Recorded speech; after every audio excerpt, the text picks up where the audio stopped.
My name is Bill. This is a live four-man show where we talk UFC, other sports, we bet, we just hang out, have a good time. Have the show every Friday night before a UFC event, every Monday to review UFC events, then usually every Sunday too for NFL. But we've got a weird schedule this week with the holiday for NFL, so I might do like a show on Thursday and then another one on Sunday. Maybe not Thursday, maybe like Wednesday night, do this show. So we had some, let me pause the music here.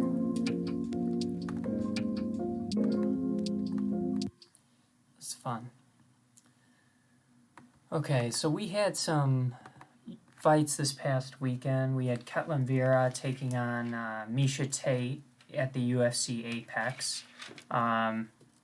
Pretty decent card. Didn't have the best of luck, choosing all the fights correctly, but I had a personally pretty good night betting on some of the fights. You can see our moneyline pick percentage dropped a little bit, but it's no big deal. It happens sometimes. You slip up. There were some tough matchups, Let me make sure I'm looking there, looking good.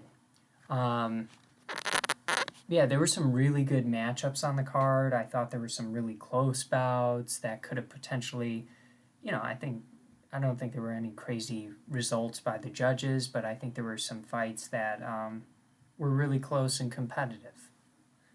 And we got them wrong, which is a bummer. But before we start that, I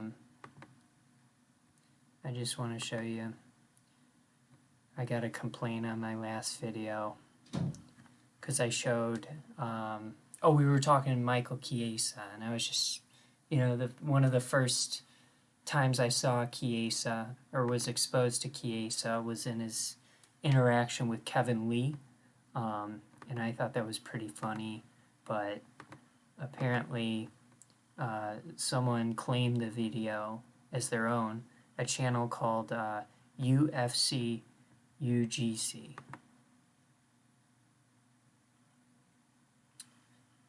So, sorry to all my Brazilian fans, but I'm blocked in the country of Brazil. Maybe one day I'll be able to broadcast in Brazil, but for now, that video, unfortunately, it's not available.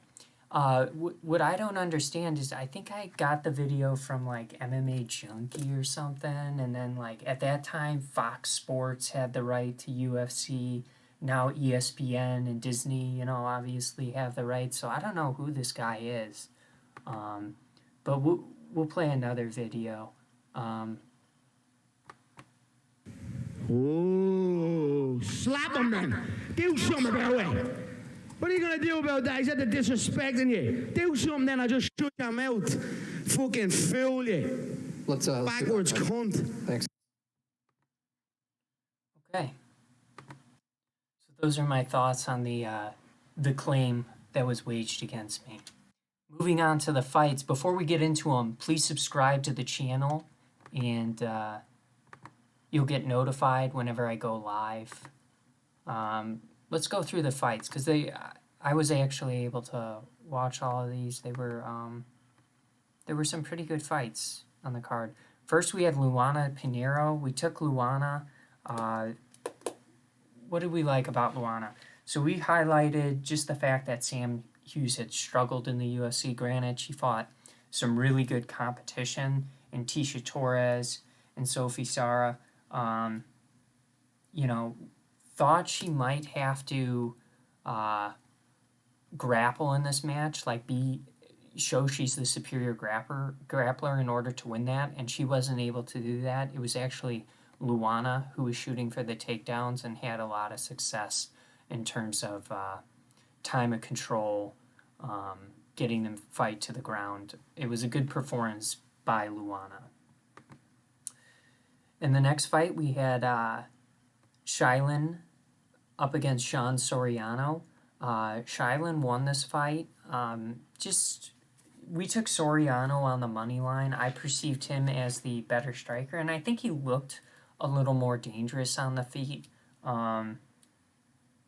Just couldn't stop the takedown in this one. Shailin had a really good output, really good pace. Just dominating performance for Shailin. We got the next one wrong as well. And again, these were tough. These were really competitive matches. Sean Soriano was minus 275. Now, I even said, we threw out there, will the fight go the distance as a prop bet? Yes.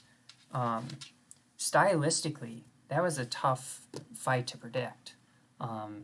Clearly, a majority of bettors had something wrong, or the odds makers had something wrong there. Or it was just a really competitive bout, but yeah, it was smart not to chase some of those crazy odds throughout the prelims of this fight, because I'm telling you, they were just super competitive. We had Cody Durdu facing Aori. I took Aori, perceived him as the better stand-up striker, and I think he was the more technical and better striker. Again, story came down to, could he stop the takedowns? Wasn't able to do that successfully enough throughout the match. Cody Durden gets the win, so good win for Cody. Then we had Loopy Godinas taking on Loma Lukbumi. Loopy was solid in this. I didn't think it was a particularly dominating performance, but she was able to secure the takedowns throughout the match. On the feet, Loma looked decent. It just, Loopy got the fight to the mat too many times. We did highlight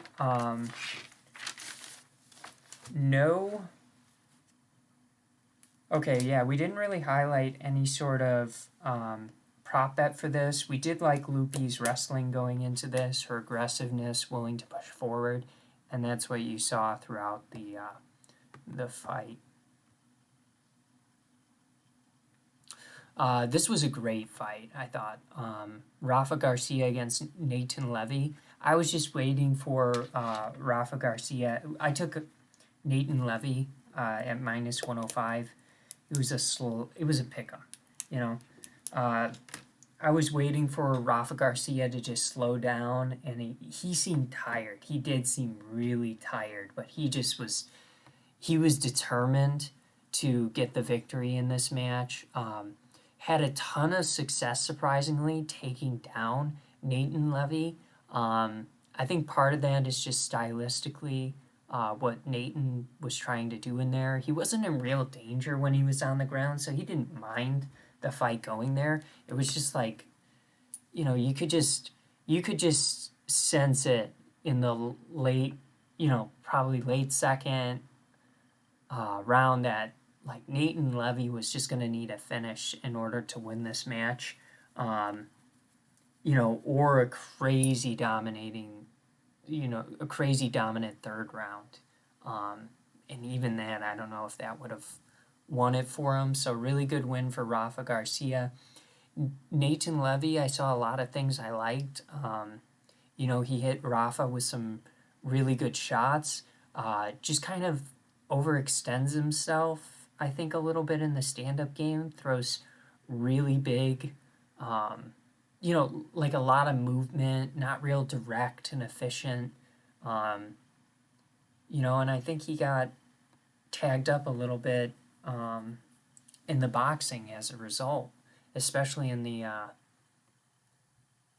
think with the jab and straight right, and, just keep it simple. He threw some really nice kicks, connected on really nice kicks, just wasn't able to put out Rafa Garcia. So really good win for Rafa. He's now 1-2 in the UFC, so he gets that win. It was cool too to see Cub Swanson and Justin Gaethje coaching him. In the next bout, we had Pat Savantini against Tucker Lutz. We liked Pat Savantini in this, just liked his ability to grapple, and you could see he absolutely dominated this on the ground. Tucker Lutz was probably the better striker. Pat Sabatini gave him no chance to get ahead on the scorecard in any of the rounds with his striking. So that was, if you like watching a really good grappler, Pat Sabatini is someone to keep an eye on. I didn't think he looked terrible on the feet. Like, he didn't look afraid to be there. I think he just recognizes how good he is at jiu-jitsu and on the mats, and with that tripping game. And I mean, he's just, you gotta go with what you're good at, and he might be the best when it comes to how he implements his game plan, that wrestling submission game plan. He might be the best in that division.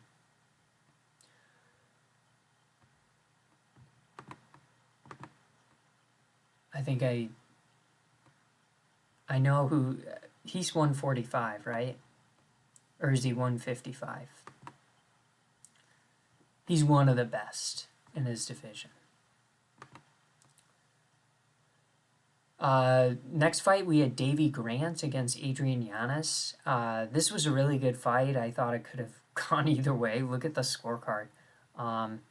Adrian Giannis was a little bit more accurate on his strikes. It was definitely a strike-heavy match. Davey Grant was he wore the damage way worse than Adrian Giannis did. I would say, I'm happy Adrian Giannis won. That's who I picked, but it was definitely a close fight. Not so sure about the split decision. But I guess statistically you could argue it was a split decision. In the next bout, we had Ronnie Yaya against Young Ho Kang. Yaya, the story of this was the 3 takedowns that he was able to get in 3 different rounds.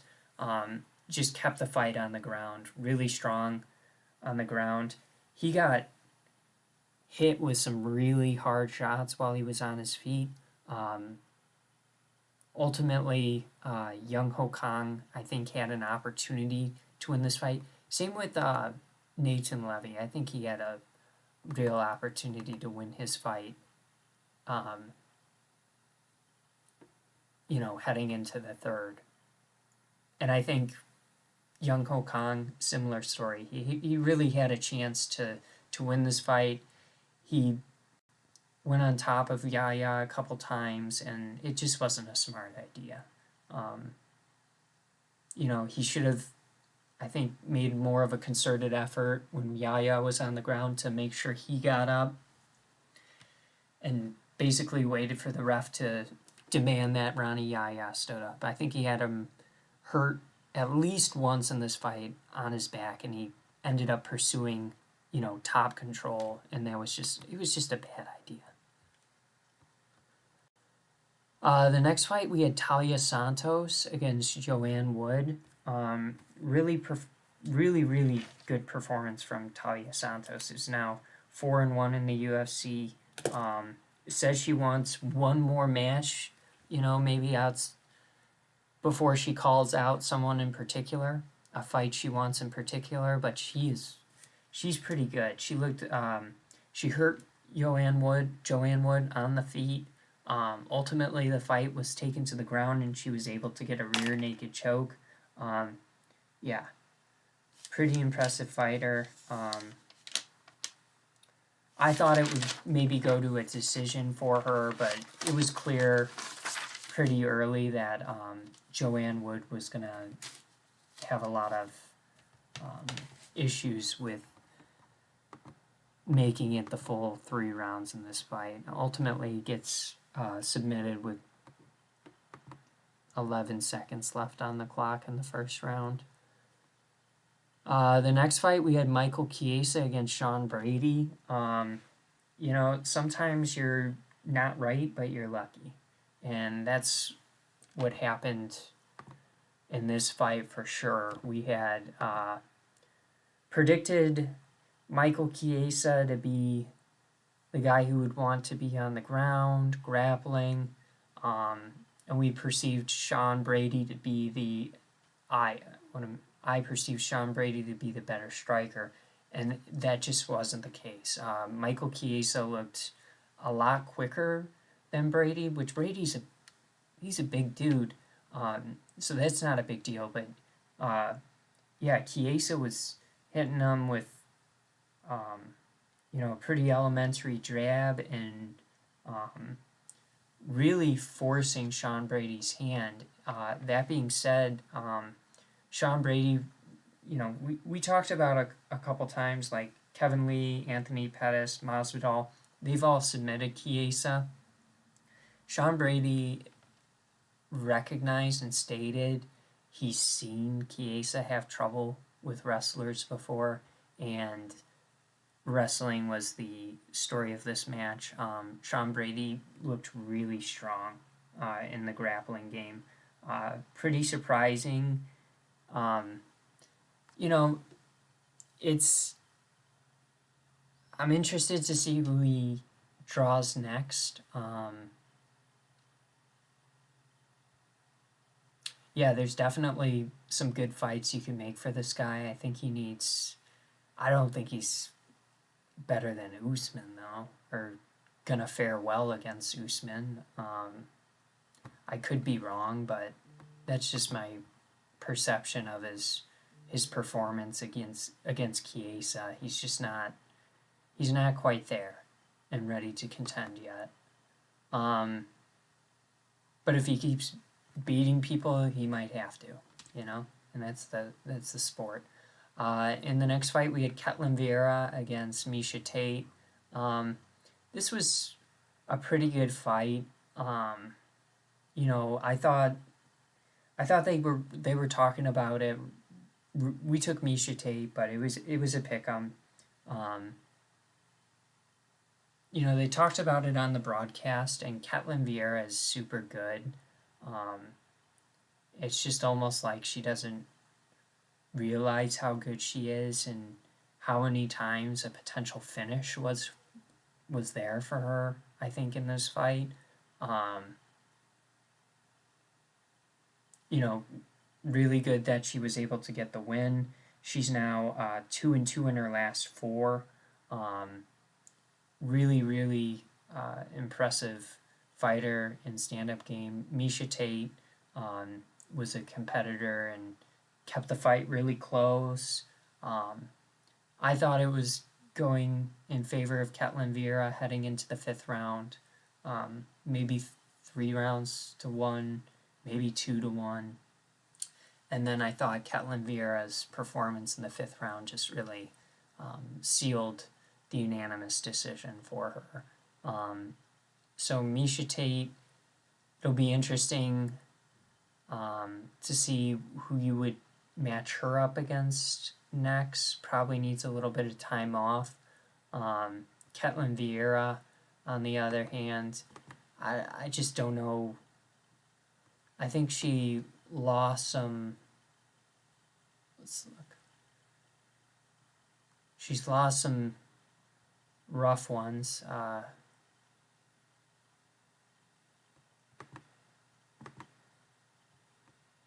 You know, but maybe, you know, maybe she's ready to go back in there, and because I think besides Amanda Nunes and who she's fighting, you're pretty limited to who you can make a matchup with for Vieira. Oh, here, I can look it up here.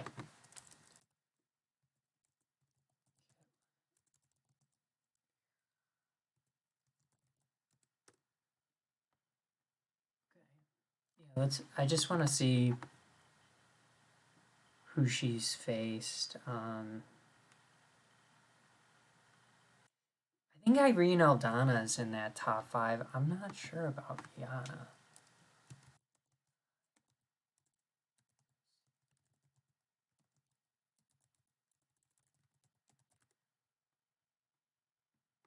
Might as well look at the rankings here.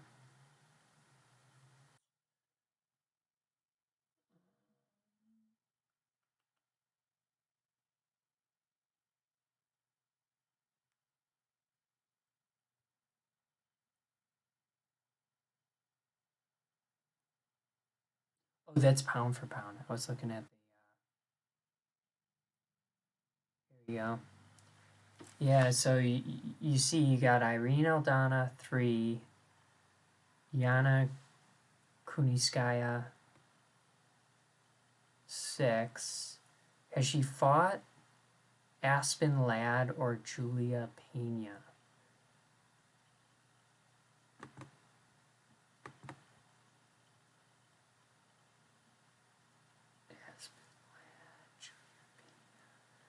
No, she hasn't. So there's a lot of fights actually you can make for her.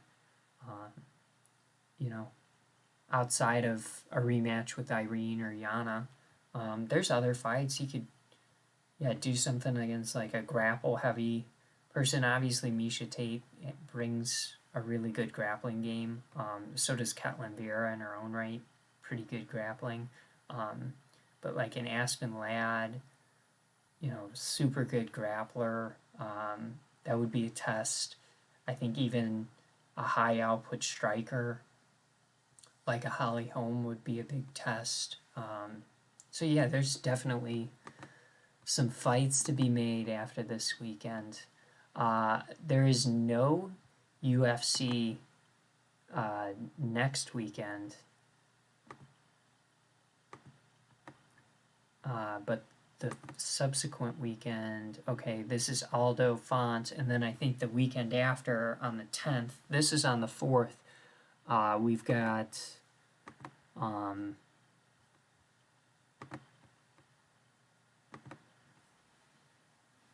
Poirier Oliveira. So that'll be a good card too. Yeah, so this week we've got Thanksgiving. Happy Thanksgiving, everyone. I'm going to probably sign off here for tonight. I think the Bulls are playing, and then we got the Giants at the Buccaneers, taking the Bucks in that game. Or is it the Bucks at the Giants? Let me double check. Gronk might be back too. No, the Giants are in Tampa, and Tampa's 11.5-point favorites now. I think they were 9.5 or 10 last night, and I took them. Yeah, I think we're gonna do. Man, that's a big line. I think we're gonna say the Bucks. I don't know if they cover that. That's a big line. I'll have to look at the injury report too, because I think Saquon I was seeing was questionable. These are important questions. Gronk might be back.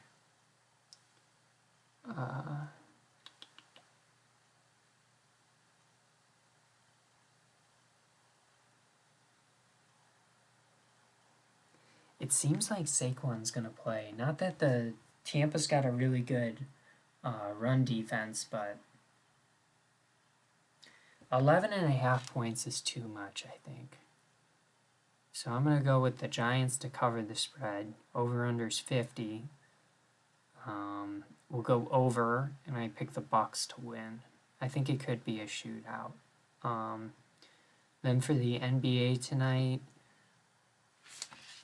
I wonder if the Brooklyn Nets are healthy. I like them against the Cavs. I'm talking KD. I saw Harden and them beat some team last week without KD. Hornets at Washington. Washington's good.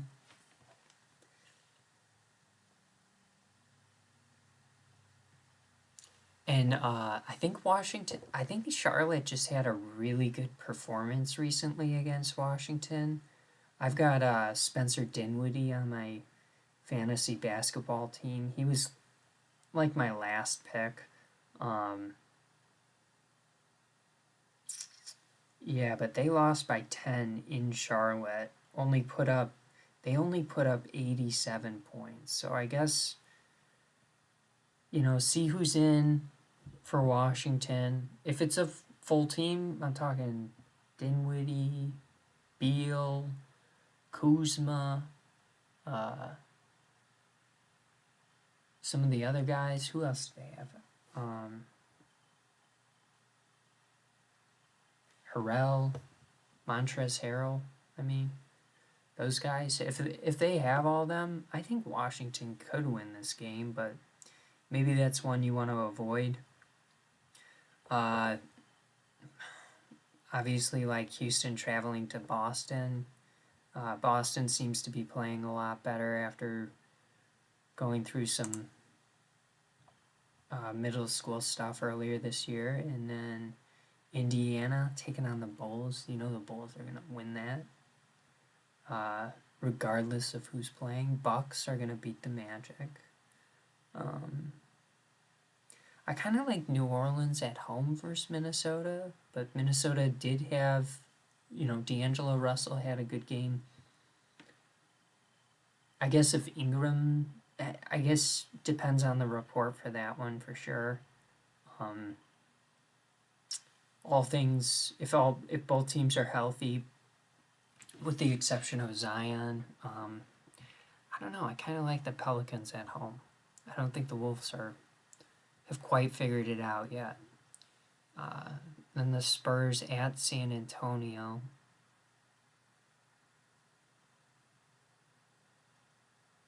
Did I say the Spurs? The Suns at San Antonio. I guess I'll take the Suns. I think Ayton's back, and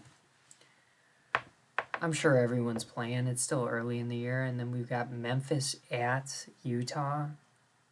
I don't think Memphis is an 11-point underdog to Utah, but Utah's probably better. And then Philadelphia at the Sacramento Kings. I think the Kings just fired Luke Walton. Which, honestly, I think the Kings are the better team without Embiid on the floor. So, might have to roll with the Kings in that. Let me see. I'm going to take a few different... I've been doing this round robin thing where you just pick a few different teams and results that you like for tonight. I understand. Oh, they do have it. I was going to just talk about alternative lines. I don't think the Nets...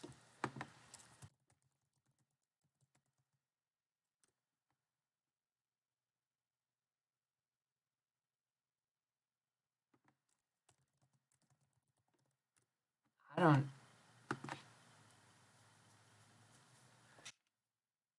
don't think KD's... Oh, no, he is playing.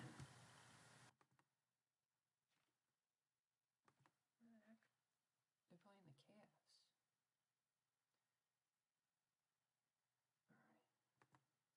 Yeah, so I like the Nets. Now Washington's a 4-point favorite. over the Hornets. That just changed.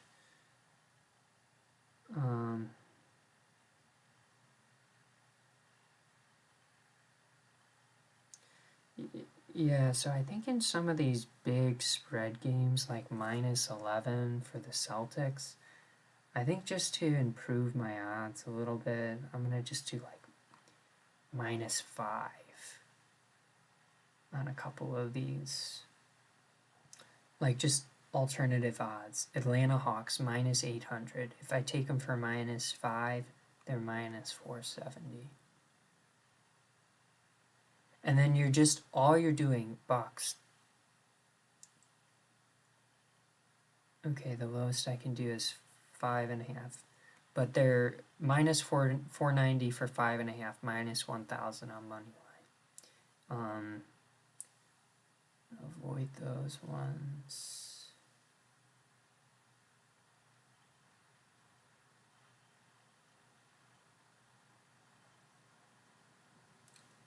I'll do Utah -5 too.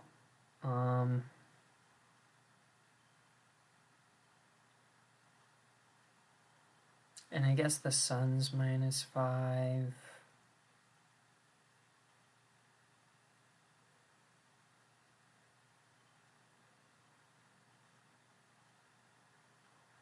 I think I'm going to do the Charlotte Hornets +4.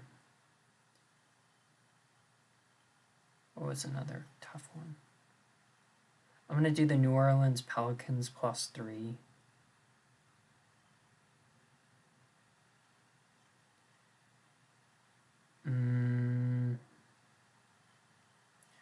I think the Kings are only a couple points better than the Sixers. But I want to avoid betting on that one. And then I'm going to put in... I'm going to take the Buccaneers by...